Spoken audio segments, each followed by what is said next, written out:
81. Sementara itu di lain tempat, tepatnya di sebuah lembaga pemasyarakatan wanita, tampak seorang polisi muda sedang mempermasalahkan seorang wanita parubaya yang berjalan keluar dengan raut wajah sedih. Tanpa bertanya, polisi itu sudah tahu kenapa wajah wanita itu muram. Polisi itu kemudian mengayunkan kakinya melangkah ke tempat seorang narapidana yang dia tahu adalah orang yang membuat wanita parubaya tadi muram. "Kamu mengusir mamamu lagi?" tanya polisi itu, tanpa berbasa-basi lagi.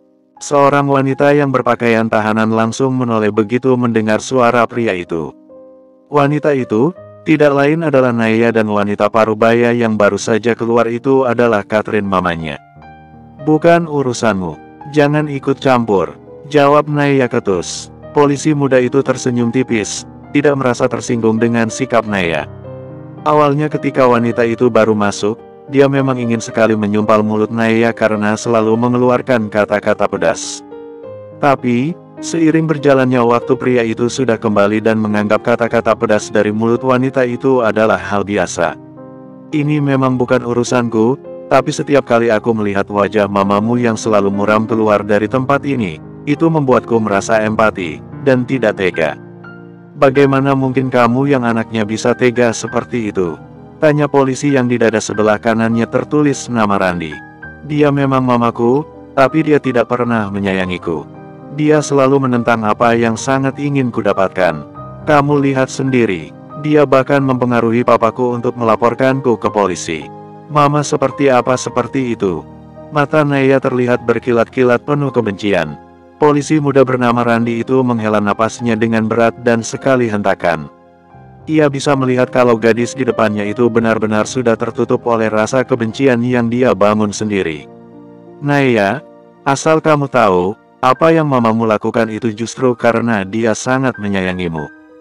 Seandainya keinginan kamu ke arah yang baik, mamamu pasti akan selalu mendukungmu.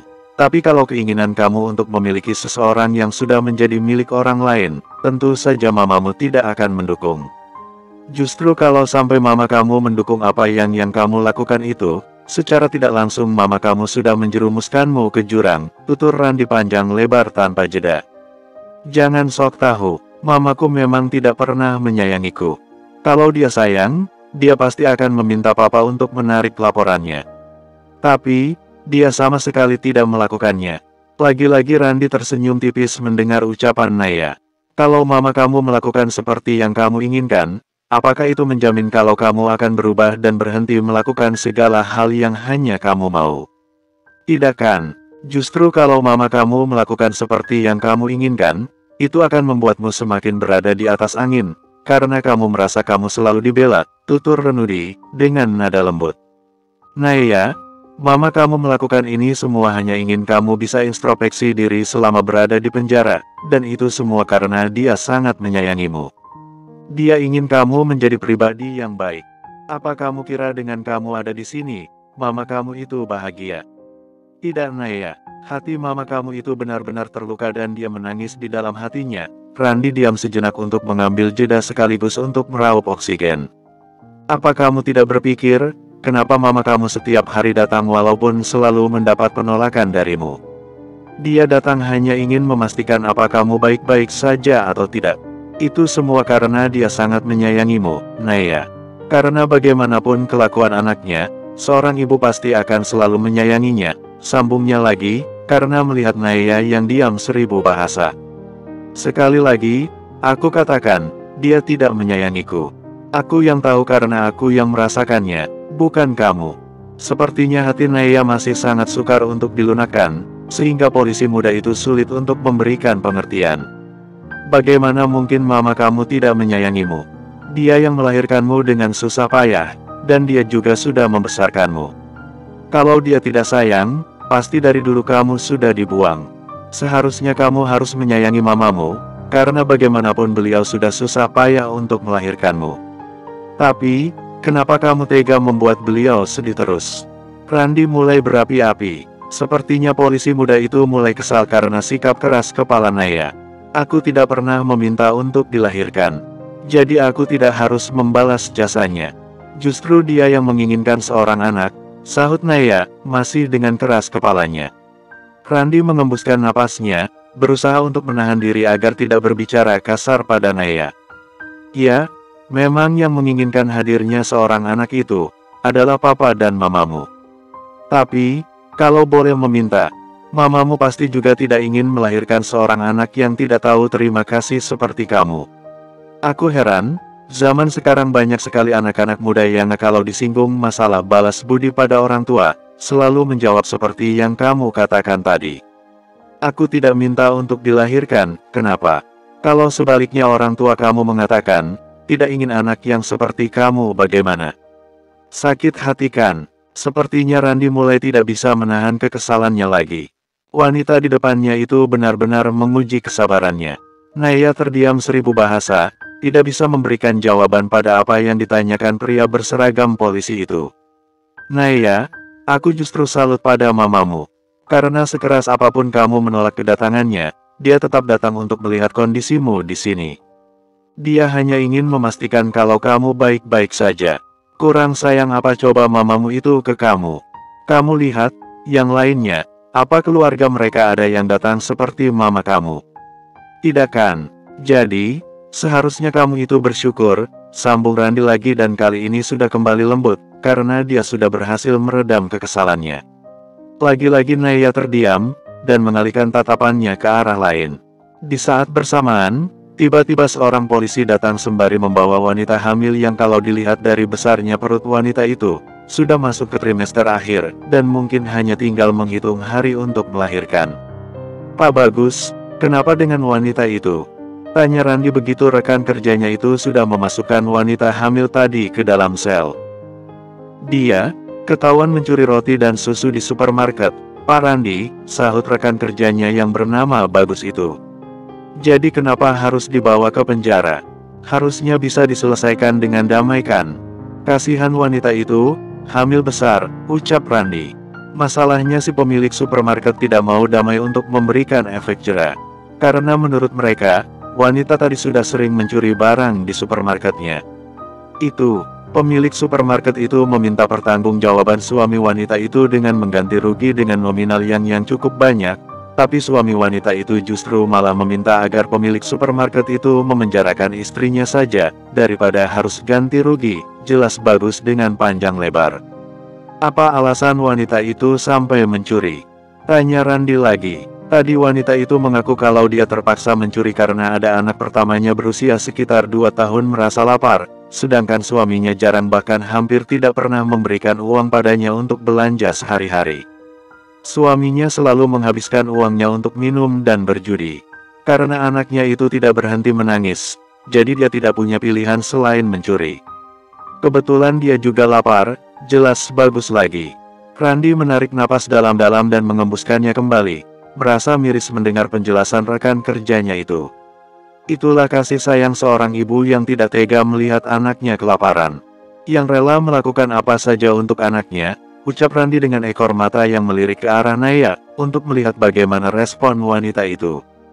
Randi tersenyum samar, karena melihat ekspresi wajah Naya yang sepertinya merasa tertohok dengan ucapannya tadi. Pak Bagus, tolong kamu kasih aku alamat supermarket itu. Aku akan berusaha membujuknya untuk menarik laporannya. Kalaupun dia meminta ganti rugi, aku akan mencoba membayarkannya. Kasihan wanita itu, yang mungkin sebentar lagi akan melahirkan. Kasihan juga anaknya yang berusia 2 tahun itu. Dia pasti akan selalu kelaparan nanti, pungkas Randi. Kenapa kamu susah-susah untuk melakukan hal yang tidak seharusnya kamu urus? Laguan kamu tidak mengenalnya kan? Celetuk Naya dengan sangat hati-hati. Itu karena aku masih punya hati nurani. Selagi kita masih bisa membantu, kenapa tidak? Lagian, kita tidak akan kekurangan kalau kita membantu orang yang dalam kesulitan, sahut Randi, lugas. Aku pergi dulu. Randi berbalik hendak melangkah pergi. Namun, ia menyurutkan langkahnya, karena mendengar kepanikan rekan kerjanya yang lain.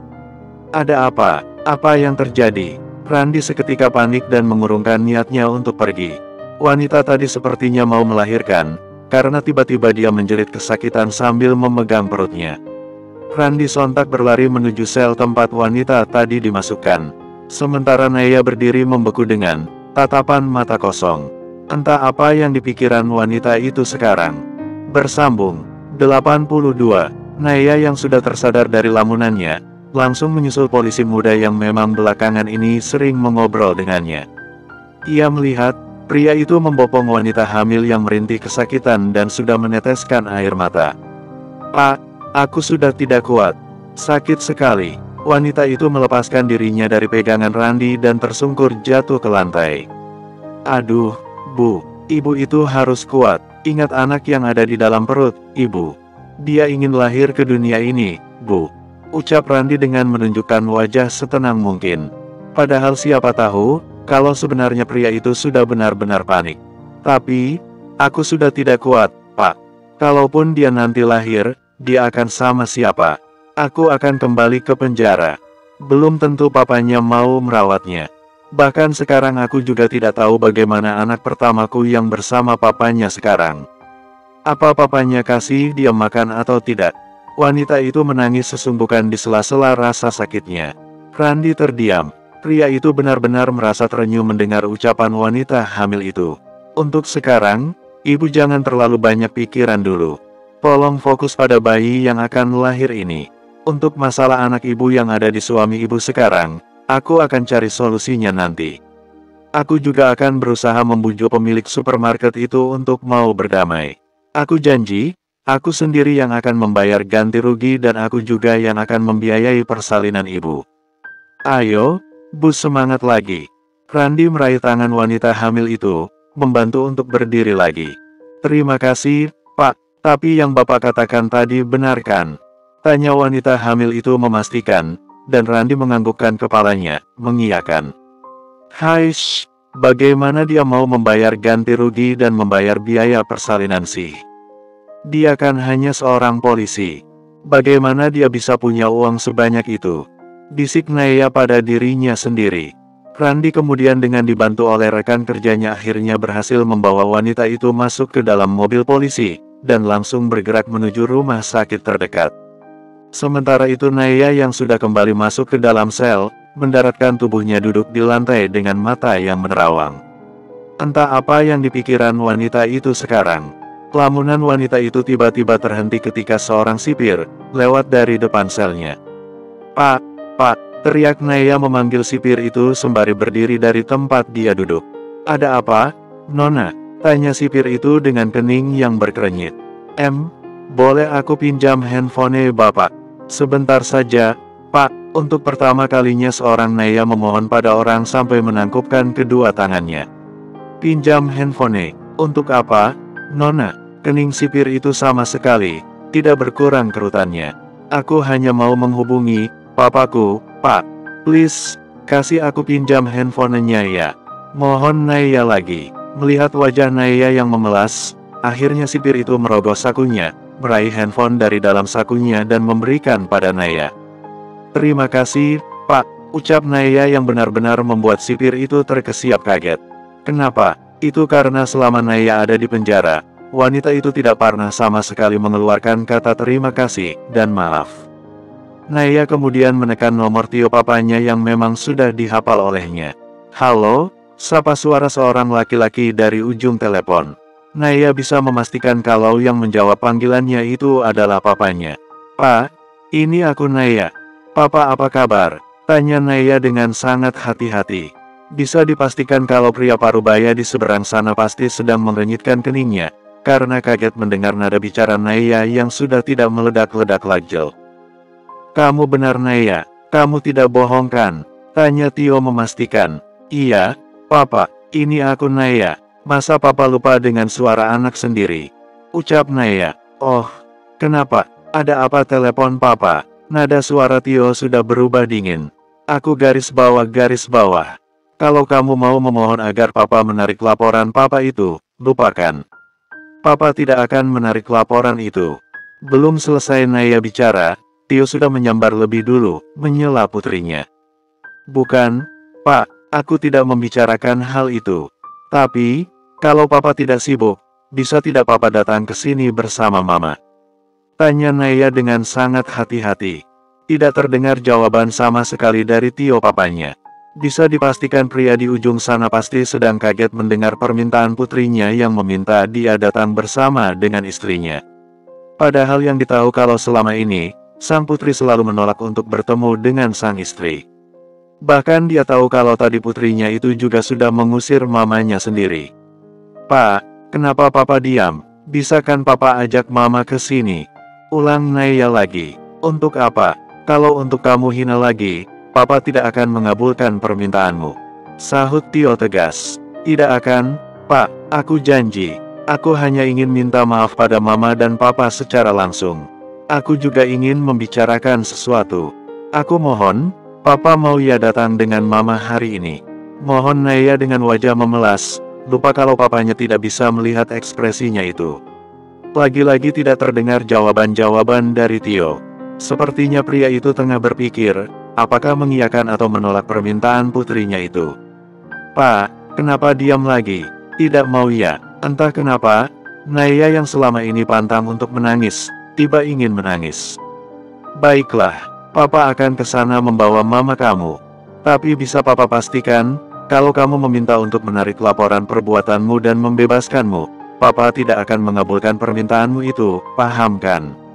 Pungkas Tio dengan tegas. Panggilan pun akhirnya terputus dan Naya pun mengembalikan handphone yang dia pakai pada sipir. Entah apa yang akan dibicarakan wanita itu dengan Papa dan Mamanya, sampai meminta orang tuanya itu untuk datang. Bersambung. 83.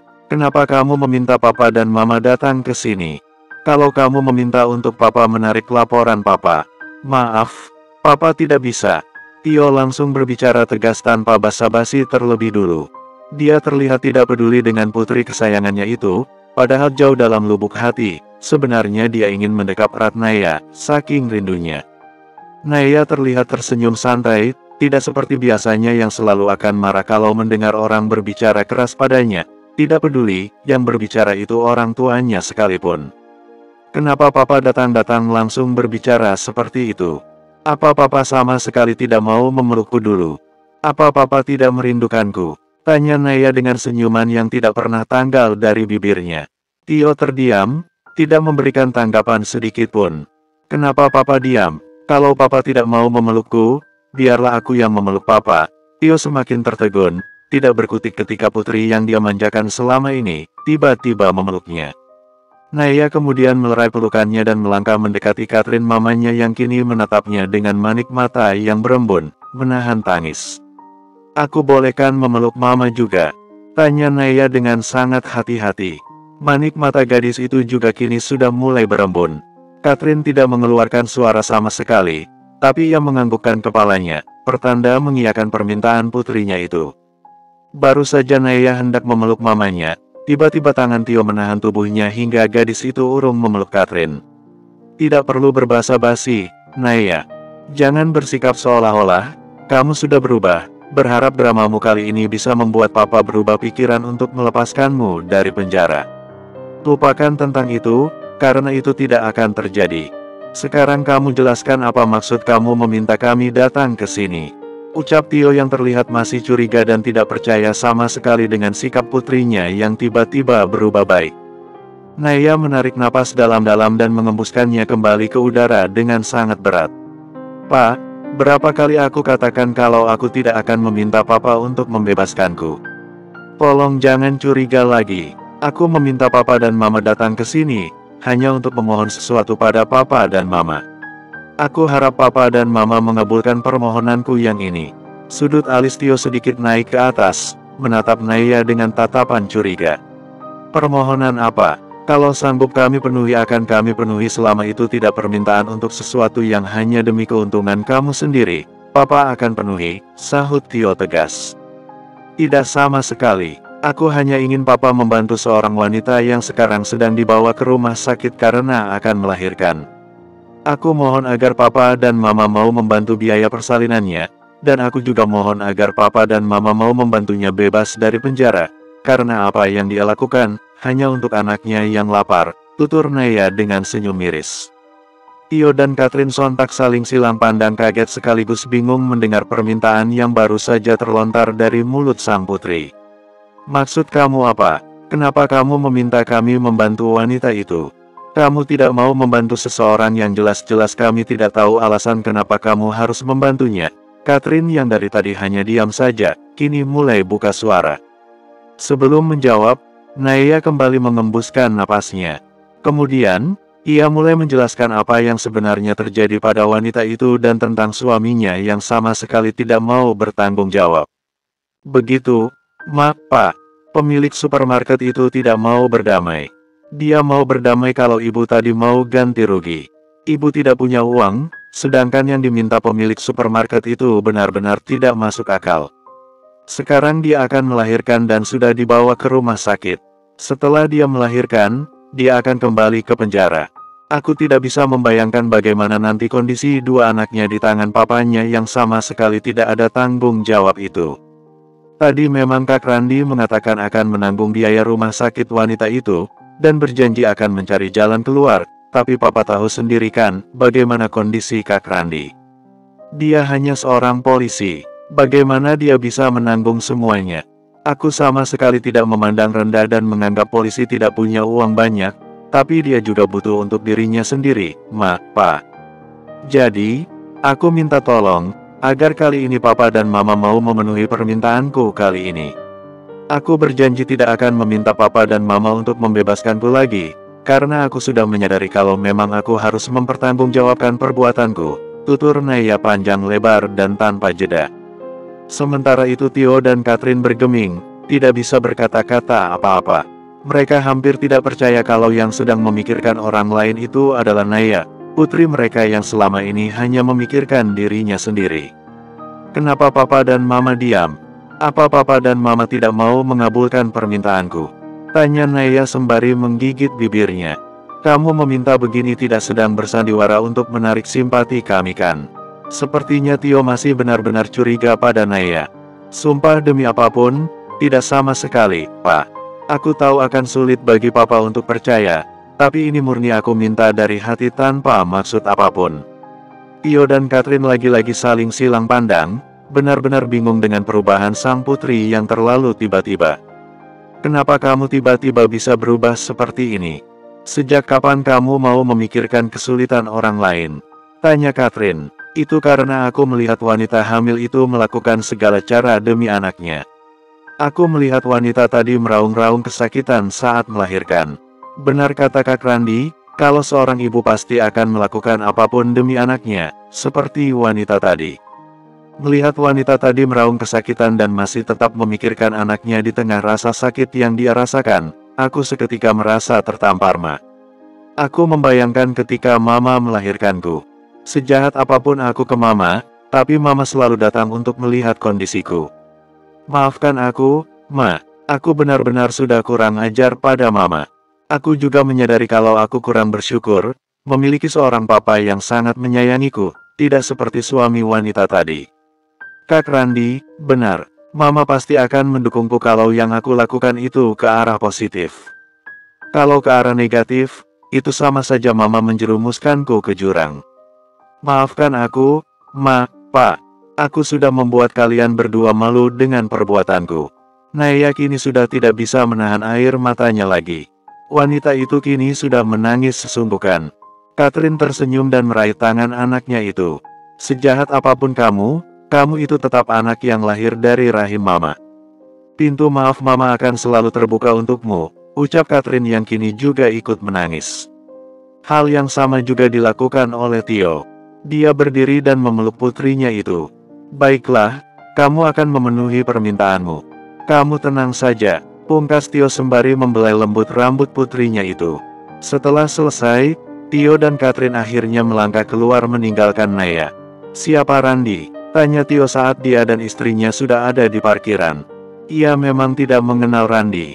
Dia seorang polisi di sini. Dia masih muda, dia sopan dan baik, sahut Catherine sembari tersenyum. Theo tersenyum penuh makna dan mengangguk-anggukan kepalanya. Bersambung. 84. Tagihannya sudah dibayar, Pak. Ucap seorang kasir rumah sakit, ketika Randi hendak melakukan pembayaran. Sudah dibayar. Siapa yang bayar? Randi mengerenyitkan keningnya. Tadi ada seorang pria yang datang membayarkan tagihannya, Pak. Beliau baru saja pergi. Mungkin belum jauh, sahut kasir itu. Ciri-cirinya bagaimana? Tanya Randi lagi. Kasir itu pun menjelaskan ciri-ciri pria yang baru saja membayarkan tagihan rumah sakit. Setelah mendapatkan informasi yang jelas, Randi sontak berlari untuk mengejar pria yang ciri-cirinya sesuai seperti yang dikatakan oleh kasir itu. Sepertinya itu dia, gumam Randi, begitu melihat seorang pria hendak membuka pintu mobil.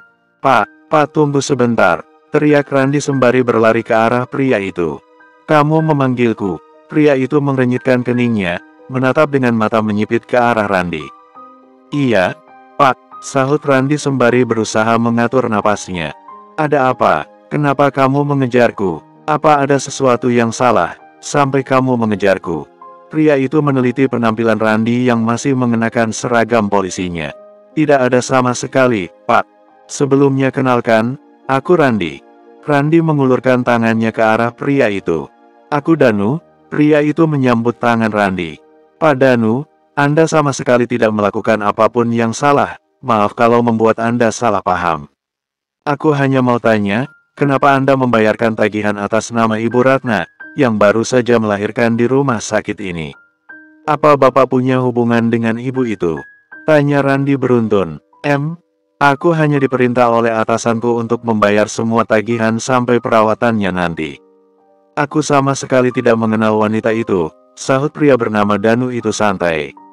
Randi mengerenyitkan keningnya, penasaran dengan sosok orang yang memerintahkan Danu. Kalau boleh tahu, siapa beliau? Wajah Randi terlihat serius dan antusias. Tuan Tio, pemilik dari Surya Group. Randi tersentak kaget mendengar jawaban yang diberikan oleh pria bernama Danu itu. Karena dia tahu dengan jelas kalau pria yang dimaksud Danu itu adalah papanya Naya. Anda serius? Diperintah oleh Tuan Tio. Ulang Randi memastikan. Iya, kenapa Anda seperti tidak percaya? Apa Anda kira aku ini pembohong? Raut wajah pria yang berdiri di depan Randi itu terlihat tidak senang. Bukan tidak percaya, Pak. Hanya kaget saja, karena sangat janggal kalau tiba-tiba Tuan Tio membayarkan semua tagihan, padahal beliau sama sekali tidak kenal dengan Ibu Ratna. Pria di depan Randi itu sontak tersenyum tipis. Oh, itu karena permintaan putri Tuan Tio yang bernama Naya. Sekarang, aku juga akan pergi ke kantor polisi, menunggu instruksi dari Tuan Tio untuk mengurus semua pembebasan Ibu Ratna, karena Tuan Tio sekarang sedang bernegosiasi dengan pemilik supermarket. Aku yakin Tuan Tio pasti akan berhasil, tutur pria yang merupakan orang kepercayaan Tio dengan panjang lebar dan tanpa jeda.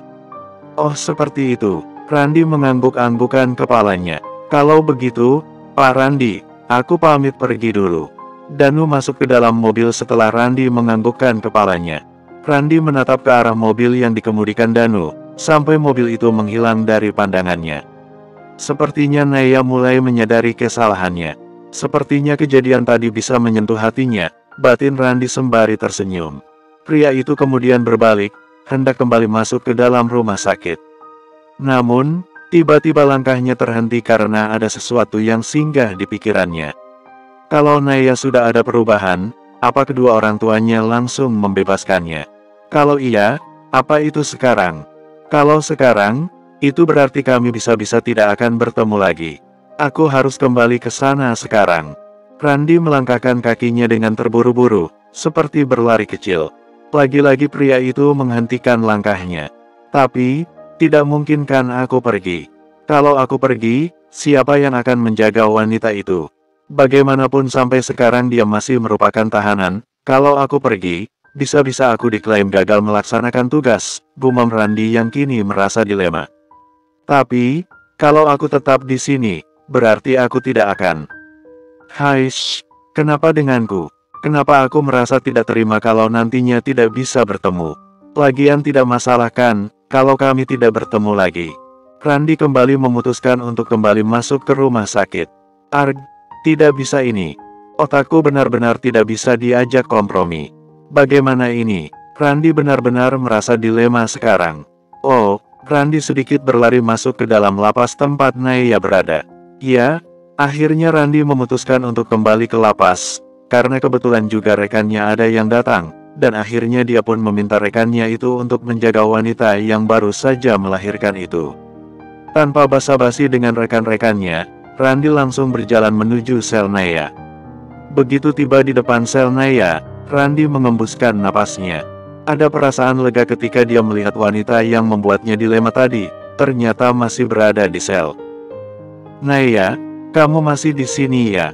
panggil Randy dari luar. "Lo emangnya aku akan pergi kemana?" Naya mengenyitkan keningnya. Iya, kamu kemana ya?" Randy nyengir sembari menggaruk-garuk kepalanya yang tidak gatal sama sekali.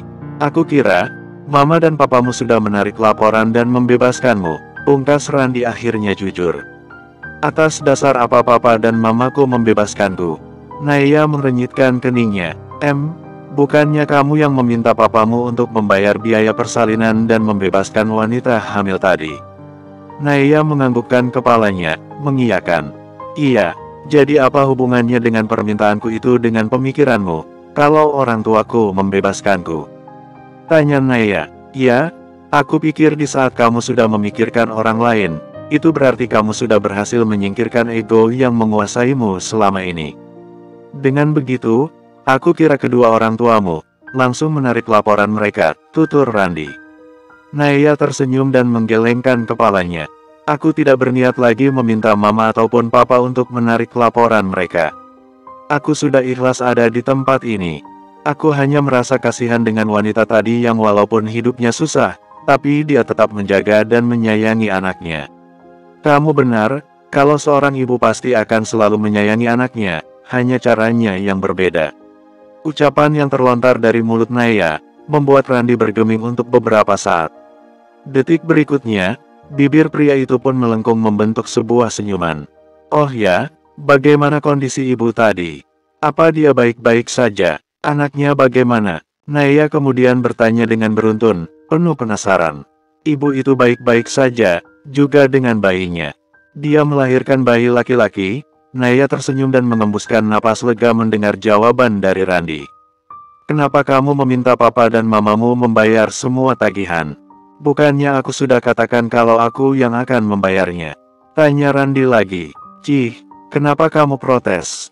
Seharusnya kamu berterima kasih padaku. Gara-gara aku, uang untuk biziat hidupmu bisa tetap utuh." Naya mengerucutkan bibirnya. "Kamu meragukan kemampuanku?" Randy menyipitkan matanya menatap Naya. "Bukan meragukan kemampuanmu sih, cuma apa? Jawab saja iya, karena memang itu kenyataannya. Tapi sejujurnya, aku lebih dari mampu. Kamu hanya tidak tahu saja, kalau penghasilanku bukan hanya dari gaji seorang polisi." "Kak, kamu jangan salah paham. Aku tidak bermaksud merendahkanmu, aku hanya garis bawah." Naya menggantung ucapannya, bingung mau mengatakan apa. Wanita itu juga benar-benar terlihat tidak enak hati sekarang. "Tidak perlu gugup seperti itu. Aku tidak masalah kok." "Oh ya, terima kasih untuk bantuannya. Aku pamit dulu ya, masih ada yang harus aku kerjakan," pungkas Randy, sembari berlalu pergi. Sementara itu Naya menatap ke arah Randy pergi sampai tubuh pria itu tidak terlihat lagi. Bersambung 85. Reina berjalan santai di sebuah koridor di salah satu universitas ternama di Indonesia. Universitas yang sama dengan tempat Selena kuliah. Ya, hari ini adalah hari pertama dirinya akan memulai kuliah. Ziyad benar-benar memenuhi janjinya untuk melanjutkan pendidikan istrinya itu. Ketika wanita itu hendak berbelok, tiba-tiba tubuhnya tidak sengaja membentur tubuh seorang pria yang kebetulan juga hendak berbelok. Maaf, aku tidak sengaja," ucap Reina merasa tidak enak hati. Bukannya menanggapi permintaan maaf Reina, pria itu justru menatap Reina dengan mata yang tidak berkedip. "Hei, apa kamu mendengarku?" Reina mengibaskan tangannya di depan wajah pria itu, hingga membuat pria itu tersentak dan terbangun dari alam bawah sadarnya. "Iya, aku mendengarmu, jadi tidak perlu teriak-teriak," sahut pria itu, memasang wajah dinginnya. "Aku tidak akan berteriak kalau kamu menjawabku. Tadi kamu malah berdiri seperti patung. Jadi mau tidak mau aku garis bawah. Hei, bukannya kamu Reina?" Belum sempat Reina menyelesaikan ucapannya, tiba-tiba ada yang menyeletuk menyebut namanya. Reina sontak menoleh ke arah datangnya suara dan melihat 3 orang wanita, dan 2 orang pria yang merupakan teman SMA-nya. "Farah, Gumam Reina. Ingatannya pada wanita yang pernah hampir menjebaknya dulu bersama dengan Selena, kini sudah berdiri di depannya bersama dengan teman yang lainnya. Mengingat hal itu, Reina sontak memasang wajah bengis. Wah, ternyata si miskin ini kuliah di sini juga, guys. Berani juga kamu ya, kuliah di kampus ini. Sekarang lewat jalur apa? Lewat beasiswa lagi, ejek Farah, yang disambut dengan tawa mengejek dari yang lainnya. Kamu mengenalnya? Tanya pria yang ditabrak Reina tadi pada Farah. Tentu saja aku mengenalnya, Bas. Dia teman SMA ku, sahut Farah dengan nada manja. Dia ini miskin, bisa sekolah di sekolahku dulu karena beasiswa saja. Sekarang entah jalur apa dia bisa kuliah di tempat ini, sambungnya lagi. Sudah bicaranya, maaf aku mau lewat. Aku tidak punya waktu untuk bicara hal yang tidak penting dengan kalian. Reina mencoba untuk tetap santai.